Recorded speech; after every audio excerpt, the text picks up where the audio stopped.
Hello guys, welcome back to another video of Indian Polity. I'm Lakshmikant, Chapter 3. We are discussing features of Indian Constitution. The 11th feature is a secular state. The Constitution of India stands for a secular state, hence it does not uphold any particular religion as the official religion of Indian state. Bharat का संविधान जो है वो एक secular state की बात करता है। मतलब इंडिया जो है एक सेकुलर कंट्री है और हमारे यहाँ का कोई ऑफिशियल रिलीजन नहीं है, जैसे कि अदर कंट्री कुछ कंट्रीज ऐसी है जिनका जो ऑफिशियली डिक्लेयर्ड है, मतलब उनका ऑफिशियल कुछ रिलीजन है। The term secular was added to the preamble of the Indian constitution by the 42nd constitutional amendment act of 1976। जो टर्म सेकुलर है उसको 42nd अमेंडमेंट के जरिए 1976 में ऐड किया गया था। ये कुछ फीचर्स अभी हम ऐसे डिस्कस करेंगे ABCD, जो बताता है कि how India is a secular country. जो प्रियम्बल है, the preamble secures to all its citizens of India liberty of belief faith and worship. हमारा जो प्रियम्बल है वो सारे सिटीजन्स को लिबर्टी इंश्योर करता है, किसकी? Belief faith and worship. आप जिसमें आस्था रखते हैं रख सकते हैं, आप जिस तरीके से पूजा इबादत करते हैं कर सकते हैं, ठीक है। ये हमारे प्रियम्बल हमारा सिक्योर करता है लोगों को। The state shall not deny to any person equality before the law और equal protection of laws, article 14। जो स्टेट है वो किसी भी पर्सन को equality before law and equal protection of law deny नहीं कर सकता, ठीक है। यानी भारत के कानून के समक्ष सभी बराबर हैं। The state shall not discriminate against any citizen on the ground of religion, article 15 कहता है कि व्यक्ति चाहे किसी भी धर्म का हो, स्टेट उनके साथ उसके धर्म के आधार पर कोई भी भेदभाव नहीं करेगा। मतलब सभी धर्मों को भारत में एक समान देखा जाता है। Equality of opportunity for all citizens in matter of public employment, article 16 बात करता है कि पब्लिक एम्प्लॉयमेंट में सभी को समान अवसर प्राप्त होगा, सभी नागरिकों को एक बराबर। All persons are equally entitled to freedom of conscience and the right to freely profess practice and propagate any religion, article 25। Article 25 बात करता है कि कोई भी व्यक्ति जिस भी रिलीजन को प्रैक्टिस करना चाहे, प्रोफेस करना चाहे, प्रोपागेट करना चाहे, कर सकता है। Every religious denomination or any of its sections shall have the right to manage its religious affairs।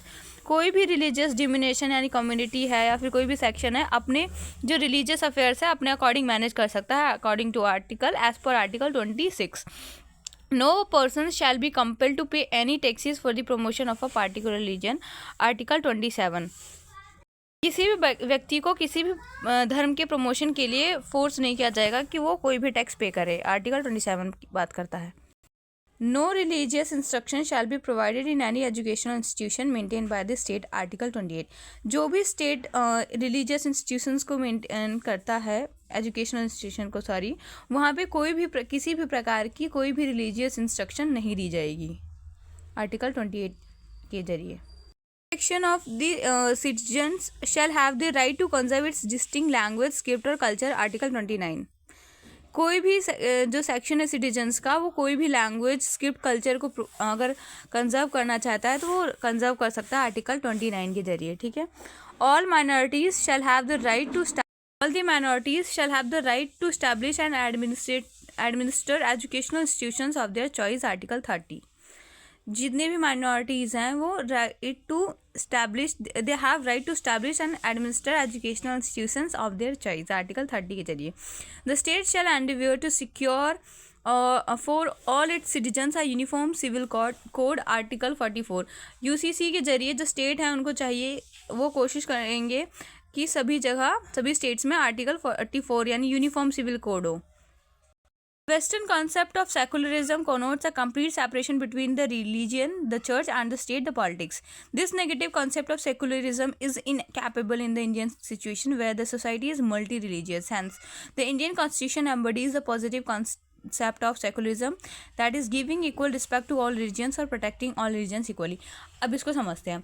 मतलब जो वेस्टर्न कॉन्सेप्ट ऑफ सेकुलरिज्म है वो नेगेटिव है, ठीक है, लेकिन इंडियन जो सेकुलरिज्म है that is positive in sense. How? जो वेस्टर्न सेकुलरिज्म है वो बात करता है कंप्लीट सेपरेशन, मतलब स्टेट का जो गवर्नमेंट है उसका रिलीजियस मैटर से कोई लेना देना नहीं। लेकिन इंडियन जो सेकुलरिज्म है वो पॉजिटिव है। हाउ, मतलब अगर कोई बात आती है, रिलीजन के नाम पे कोई मुद्दा आता है, कोई भी विवाद ऐसा होता है, तो उसको सरकार जो है उसको सॉल्व करने में हेल्प करती है, मतलब सभी रिलीजियंस को इक्वली प्रोटेक्ट करती है। भारत देखो, भारतीय जो सेकुलरिज्म है, इंडियन सेकुलरिज्म या फिर भारतीय धर्मनिरपेक्षता, दो चीज़ पर आधारित है। पहला, भारत का अपना कोई धर्म नहीं है, लेकिन भारत में रहने वाले सभी लोगों को किसी भी धर्म के हो समान अधिकार है। मतलब Indian state has no such its own religion, but in India, whoever is practicing whatever religion, they will be entitled to equal rights. Protection. Universal adult franchise.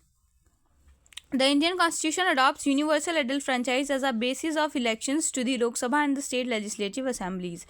Every citizen who is not less than 18 years of age has a right to vote without any discrimination of caste, race, religion, sex, literacy, wealth and so on. Bharat में सभी नागरिकों को, जो व्यक्ति 18 साल से ऊपर के हैं उनको, 18 साल या फिर उससे अधिक के हैं उनको, सभी को समान रूप से वोट देने का अधिकार है, irrespective of their religion, caste, gender, wealth, कुछ भी। आप कितने भी अमीर हैं, कितने भी आपके पास रिसोर्सेज नहीं है, या फिर आप किसी भी धर्म के हैं, किसी भी जात के, इन सभी को ना मानते हुए भारत में सभी को समान रूप से वोट देने का अधिकार है। ठीक है, और साथ में कुछ जो या उसको फिलफिल करने के बाद आप सभी इलेक्शन में भाग भी ले सकते हैं, मतलब इलेक्शन कंटेस्ट भी कर सकते हैं, चुनाव लड़ भी सकते हैं। The voting age was reduced to 18 years from 21 years in 1989 by the 61st constitutional amendment act of 1988 के जरिए 61st कॉन्स्टिट्यूशनल अमेंडमेंट एक्ट जो कि लागू हुआ था 1989 में, जो वोटिंग एज है उससे पहले 21 ईयर हुआ करती थी, फिर उसको बाद में 18 ईयर्स किया गया। Universal adult franchise makes the democracy broad-based, enhances self-respect and prestige of common people. जो यूनिवर्सल एडल्ट फ्रेंचाइज है, सार्वभौमिक वयस्क मताधिकार हिंदी में कहेंगे, उससे क्या होता है, ये डेमोक्रेसी को ब्रॉड बेस्ड बनाती है, सेल्फ रिस्पेक्ट बढ़ाती है लोगों की, प्रेस्टीज बढ़ाती है कॉमन पीपल का, and upholds of equality, enable minorities to protect their interests and opens up new hopes and vistas for weaker sections.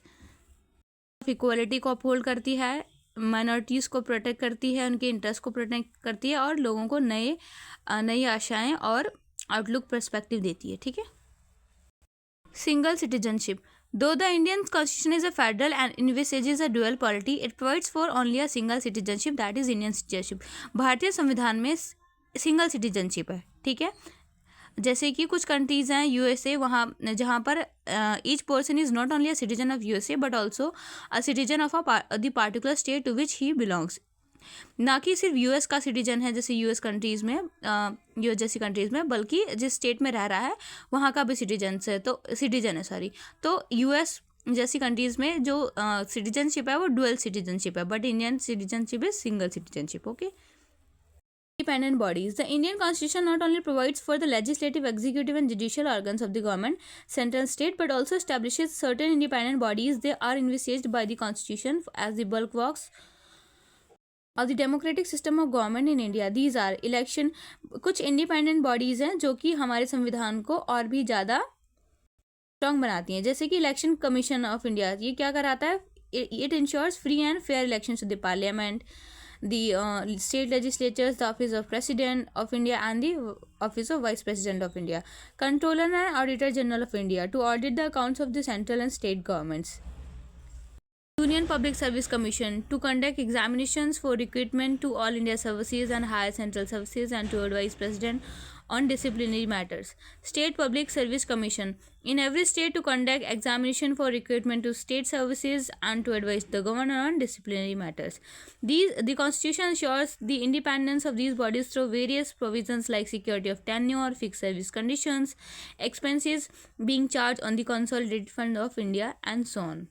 So this was our discussion for today, and we'll cover rest of the features in our next video, and then in later videos criticism of the Constitution, and then we'll finish this chapter. So this was our discussion for today. I hope you like my initiative. Please like my channel, subscribe video, like my video, subscribe my channel and share with your friends. Thank you.